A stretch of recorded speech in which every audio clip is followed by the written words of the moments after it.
Iran के जो national security council member हैं मोहसिन रेजाई, वो कुछ कह रहे हैं, उसको सुनिए और बहुत गंभीर बात है.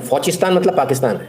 फौचिस्तान इस बराजी उर्जिबाजी उजूरी, तुम क्या बोलती यार, कुछ अच्छी भाषा बोला करो. खैर कुल मिलाकर जो है अपनी भाषा में बता रहे हैं कि अगर इजराइल ने तेहरान के ऊपर न्यूक्लियर बॉम्ब से हमला किया तो हम भी न्यूक्लियर बॉम्ब से हमला कर देंगे इजराइल के ऊपर. नहीं कैसे, पर आपके पास बन गया? नहीं, बोलते पाकिस्तान देगा. पाकिस्तान ने बोला है, पाकिस्तान ने ऐसा बताया उन्हें कि अगर तुम्हारे ऊपर हमला हुआ न्यूक्लियर बॉम्ब से तो हम इजराइल के ऊपर न्यूक्लियर बॉम्ब से हमला कर देंगे. वल्लाह तुम क्या करती कठोरस्तान, इतनी हिम्मत आती तुमको हैं? जरा पुराना एक इंटरव्यू देख लें नेतन्याहू का. So the greatest mission that we have is to prevent a militant Islamic regime from meeting up with nuclear weapons or from nuclear weapons meeting up with a militant Islamic regime.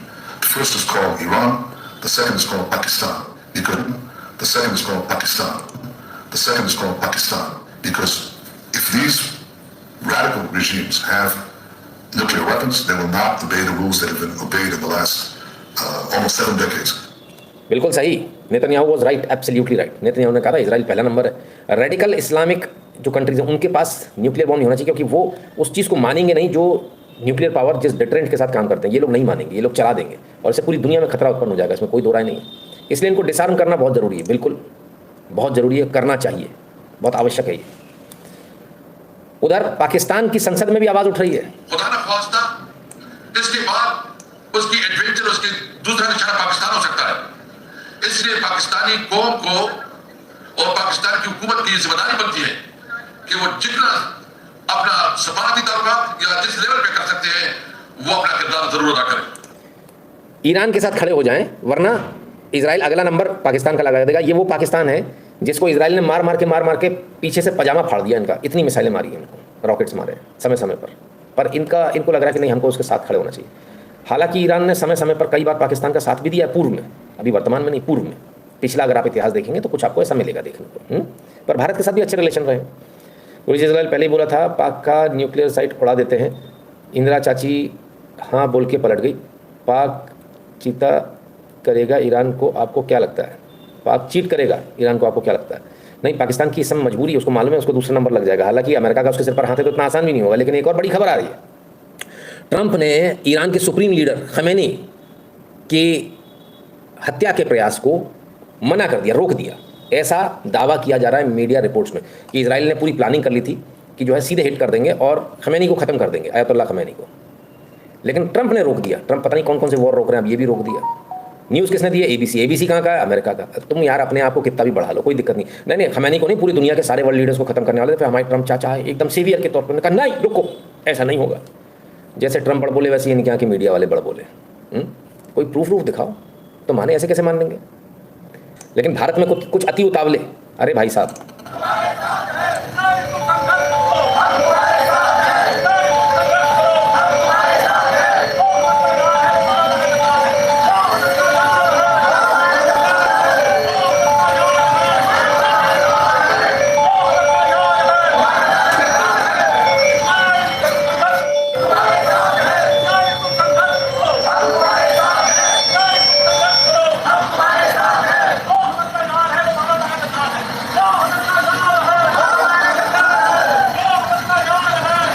Israel तुम संघर्ष करो, हम तुम्हारे साथ. यहाँ लोगों ने नारे लगाने शुरू कर दिए. भैया भारत का ऑफिशियल स्टैंड है क्या इजराइल के साथ? खैर पब्लिक है, कुछ भी कर सकती है. हम तो ये सोचेंगे कि जो देश जो करेगा, जो देश का स्टैंड होगा, हम उसके साथ रहेंगे. छगन जी बहुत बहुत धन्यवाद भैया. क्लियर है ना? Stand should be very clear. अब आप सब यहाँ लगे हुए हैं, इजराइल ईरान. उधर कुछ और हो रहा है, एक और जगह कहीं बवाल चल रहा है. जरा देखें कहाँ बवाल चल रहा है. ओ भाई साहब, ये मोबिलाइजेशन कहाँ हो रहा है?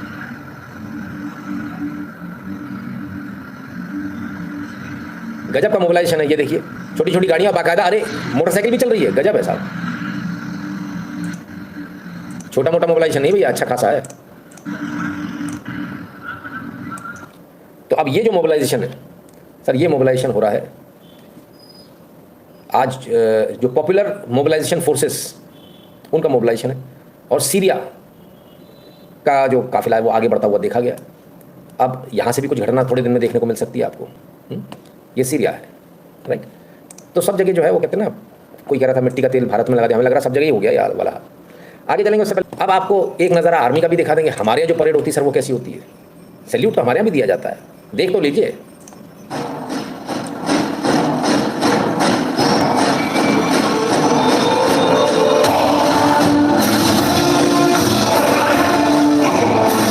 ये परेड है सर हमारे यहाँ, ये परेड होती है।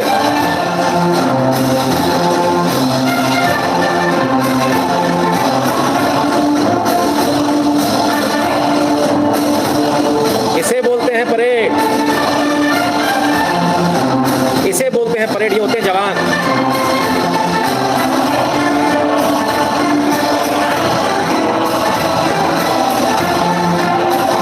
ये होते हैं जवान, ये है वो परेड जो परेड होती है, इसे बोलते हैं आर्मी। सर बाल बराबर भी जवान हिल नहीं रहे, चाहे महिला हो या पुरुष हो, बाल बराबर भी।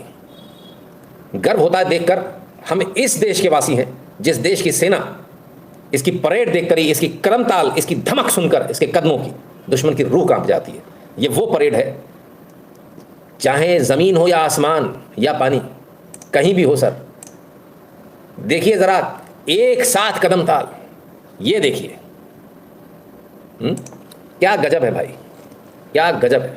इसको बोलते हैं परेड, ऐसी होती है परेड। ये है हमारे भारत के, ये हमारी भारत की सेना, ये हमारे जवान हैं। और हमारे यहाँ की तो जो पुलिस है, महिला पुलिस सर, महिला थाने वाली, 498 के मुकदमे लिखने वाली, महिला उत्पीड़न के उनकी भी देख लीजिए। और मैं तमाम सारे जितने भी हमारे वर्दी वाले जवान हैं उन सबको आज सैल्यूट करता हूँ, बधाई देता हूँ। वाकई में आप लोग गजब करते हैं। और जितनी भी महिलाएं भी इसमें, उन्होंने भी आज कमाल कर दिया। फिर से हम आपकी परेड देखेंगे और हर बार देखेंगे, और विजुअल्स भेजिए ताकि भारत के लोगों को पता चले। अब तक हम परेड देखते थे लेकिन हमको भरोसा नहीं था ना हम लोग कितने ज़्यादा आगे हैं या हमारी परेड कितनी अच्छी है। आज आपको एहसास हो रहा होगा कि आपकी परेड कितनी अच्छी है और आप कितने आगे हैं।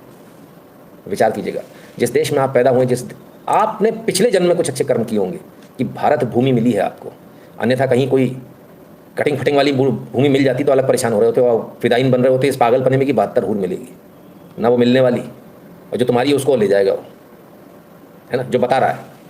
ठीक है ना, तो विचार कीजिए सर, भारत भूमि पे आप पैदा हुए हैं, बहुत गर्व की बात है। तो सर ये है जलवा भारत का, यह है जलवा जिस देश में, जिस देश की मिट्टी पर आप खड़े। बहुत आसान लगता है, बहुत ईजी है, ईजी कुछ भी नहीं सर, बहुत मेहनत है।